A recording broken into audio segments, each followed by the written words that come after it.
મારા વાલીડાઓ, આજે દુબઈમાં મારો 5મો દિવસ છે. આજનો મારો દુબઈનો એક્સપિરિયન્સ શેર કરવા જઈ રહી છું, તો વિડીયો છેલ્લે સુધી જોજો. અને મારા વાલીડાઓ, જો વિડીયો ગમે તો લાઈક અને શેર કરવાનું ના ભૂલતા હો.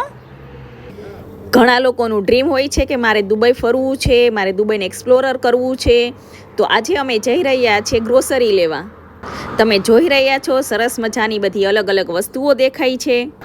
મારા દીને લેવું હતું બાઉલ, એટલે અમે લઈ લીધું બાઉલ. હવે અમે પહોંચી ગયા છીએ ઇસ્ત્રી લેવા માટે.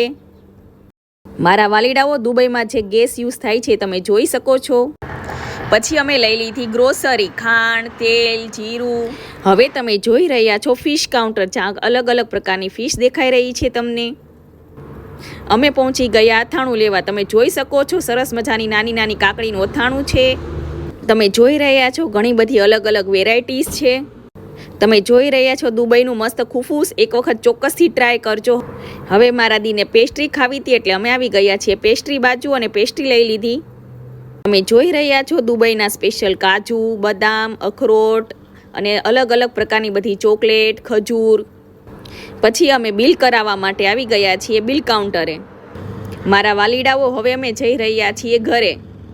મારા ઉપર ઘણી બધી ગર્લ્સના કોલ અને મેસેજીસ આવે છે કે દીદી ત્યાં દુબઈ કેવું છે, સેફ છે કે નહીં. તો એ ગર્લ્સ લોકોને મારે એ કહેવું છે કે દુબઈ ખરેખર બહુ સેફ છે. રાતે તમે 2 વાગે નીકળો, 3 વાગે નીકળો કે ગમે ત્યારે ગમે ત્યાં એકલા તમે જઈ શકો છો. અહીંયા કોઈ જ ઇનસિક્યુરિટી ફીલ નથી થતી. આ મારો પોતાનો પર્સનલ એક્સપિરિયન્સ છે.